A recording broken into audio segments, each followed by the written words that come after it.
اس ملک میں معافی کے ساتھ، چونکہ آپ نے سوال کر لیا، میں جواب دوں گا، مذہبی سیاسی جماعتوں کی آپ نے بات کی کہ کیا ان کے کردار سے مطمئن ہیں، میں ایک ہی جملہ دوں گا، کہوں گا الا ماشاء اللہ، ان کے پاس کردار ہی نہیں بچا، میں کمنٹ کیا کروں؟ کون سے کردار پہ کمنٹ کروں؟ وہ دو لفظ بن گئے ہیں، مذہبی اور سیاسی، فرق کوئی نہیں ہے، مذہبی جماعت کہہ لیں، سیاسی کہہ لیں، مذہبی سیاسی کہہ لیں۔ اگر داڑھی رکھ لینے سے اور سر پہ امامہ اور ٹوپی رکھ لینے سے کوئی مذہبی بن جاتا ہے تو آپ مذہبی کا نام دے دیجئے، اور اگر مذہبی بنتا ہے کردار سے، شعور سے، دیانت سے، امانت سے، اصول پسندی سے بنتا ہے، تو پھر میں کہوں گا کہ الا ماشاء اللہ۔ میں الا ماشاء اللہ اس لیے کہوں گا کہ انڈیویجولز ہوتے ہیں سوسائٹی سے 100% اچھے انڈیویجولز کبھی ختم نہیں ہو جاتے، وہ مذہبی سیاسی جماعتوں میں بھی رہتے ہیں اور خالص سیاسی جماعتوں میں بھی رہتے ہیں، مگر کردار نام کی اس ملک میں چیز نہیں رہی۔ اس ملک میں جو بچ گیا ہے وہ سیاسی مفاد ہے، انڈرسٹینڈنگ ہے۔ ہر شخص جو کچھ ہو رہا ہے کسی سے اوجھل نہیں ہے، جو بات آپ کر رہے ہیں، جو بات میں کر رہا ہوں، یہ ان کے شعور میں بھی ہے، مگر ہر شخص کی دلچسپی اقتدار سے ہے، طاقت سے ہے، وسائل سے ہے، اور ہر چیز کو ہڑپ کر لینے سے ہے۔ ارے سر یہ بتائیں ڈاکٹر صاحب، یہ بتائیں ڈاکٹر صاحب، سسٹم فیل ہو چکا ہے ڈاکٹر صاحب یہ بتائیں مجھے، ہونے کے نتیجے میں ریاست فیل ہوگی۔ ڈاکٹر صاحب ایک اہم بات پوچھنا چاہوں گا، آپ کی موجودگی کا فائدہ اٹھاؤں گا، اور وہ یہ ہے کہ مجھے یہ بتائیے کہ پاکستان میں امام بارگاہوں پر خودکش حملہ ہو رہا ہے، مسجدوں پہ خودکش حملہ ہو رہا ہے، عام مسلمان شہری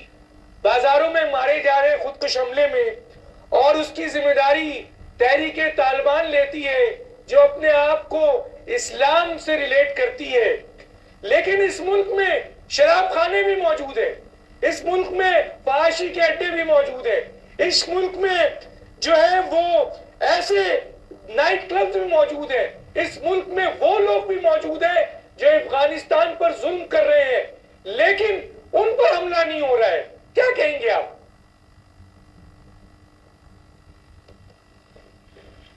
گزارش یہ ہے ڈاکٹر صاحب کہ جتنے خودکش حملوں کا آپ نے ذکر کیا، یہ آپ نے مختلف طبقات گنوائے، جز گنوائے، اور کوئی نوٹس نہیں لے رہا۔ میں تو معذرت کے ساتھ عرض کروں گا کہ پوری قوم پر خودکش حملہ ہو چکا ہے، پوری قوم پر یہ خودکش حملہ ہو چکا ہے۔ جن لوگوں کے ہاتھ میں آج اقتدار ہے، زمانہ کار ہے، وسائل ہیں، پوری قوم خودکش حملے کا شکار ہے، تو ساری قوم اس کو گوارا کر کے بیٹھی ہے، تو پھر وہ چھوٹے موٹے طالبان کے حملوں کے اوپر یہ قوم کیا چیخے گی اور کیا کہے گا؟ بات یہ ہے کہ مجموعی طور پر قومی شعور کو زندہ کرنے کی ضرورت ہے، اور قومی شعور کو زندہ کرنے کے لیے یعنی بنیادی ضرورت دیکھیے نا، سوسائٹی کو اس عمل کی طرف شعور دلانے کی ضرورت ہے۔ ڈاکٹر صاحب میں یہاں روکوں گا، ایک اور سوال جو بہت امپورٹنٹ ہے اور لوگ سننا چاہیں گے، اور وہ یہ ہے کہ دنیا کے معظم ملکوں میں اگر کوئی حکمران پر انگلی اٹھتی ہے تو وہ فوراً استعفیٰ دے دیتے ہیں تاکہ ان کے خلاف انکوائری صاف و شفاف ہو۔ پاکستان کے جو موجودہ وزیر اعظم ہیں ان کے اوپر کرپشن کے لاتعداد الزامات ہیں اور اعلیٰ عدلیہ کی توہین کرنے کے مرتکب ہوئے ہیں، لیکن کیا وجوہات ہے کہ اسلامی جمہوریہ پاکستان کے وزیر اعظم اپنی استعفیٰ تو چھوڑیے، اپنی سیٹ کو چھوڑنا تو درگزر، وہ ان اعلیٰ عدالتوں کو للکار رہے ہیں؟ کیا کہیے گا آپ؟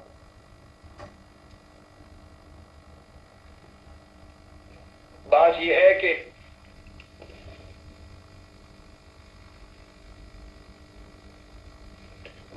کہ آپ ملک کے کسی ایک فرد کا نام کیوں لیتے ہیں کہ اس ملک کے وزیر اعظم کی صورت یہ ہے، یہ ملک کے صدر کی صورت یہ ہے، یہ ملک کے فلاں شخص کی صورت یہ ہے؟ میں تو آپ کے سوال کو آپ کی اجازت ہو تو تھوڑا سا ڈائیورٹ کروں گا۔ یہ تو پوری قوم پر خودکش حملہ ہو چکا ہے۔ جس ملک میں پوری قوم پر خودکش حملہ ہو چکا ہو اور وہ قوم اپنی جان، اپنے بچوں کی جان، اپنے ملک کی جان، اپنا مستقبل بچانے کے لیے خودکشوں کے خلاف اٹھنے کو تیار نہ ہو، اس میں ایک فرد کے خلاف کیا اقدام بنتا ہے؟ یہ تو تانا بانا ہے، پورا فیبرک ہے، ایک پورا سٹرکچر ہے، یہ پورا نظام خود کش حملہ ہے اس ملک کی سالمیت پر، اس ملک کی تقدیر پر، اس ملک کے ان معصوم بچوں جنہیں ابھی اپنے مستقبل کا شعور نہیں کہ جب وہ جوان ہوں گے تو اس ملک کا حال کیا ہوگا، اس ملک کی بیٹیوں پر جن کی عزتیں محفوظ نہیں، اس ملک کے جوانوں پر خود کو شملہ ہے جن کو روزگار کا کوئی آسرا نظر نہیں آتا ہے، ایک باعزت رزق حلال کھانے اور اپنے ہنر سے کمانے کی آرزو رکھنے والے پر ہر شخص کے بغیر کرپشن کے عزت کے ساتھ کوئی کیسا زندہ ہوگا؟ یہ تو پوری قوم پر خود کو شملہ ہو چکا ہے، قوم کی سالمیت پر، قوم کی خود مختاری پر۔ ابھی آپ نے دیکھ لیا اسٹیٹمنٹ آ گیا ہے کہ قطعی طور پر وہ جو میٹر چل رہے تھے پاکستان کے، وہ جو بم بلاسٹ ہوئے تھے، پاکستان کے جوان فوجی جوان شہید ہوئے تھے، تو انہوں نے اپنا فیصلہ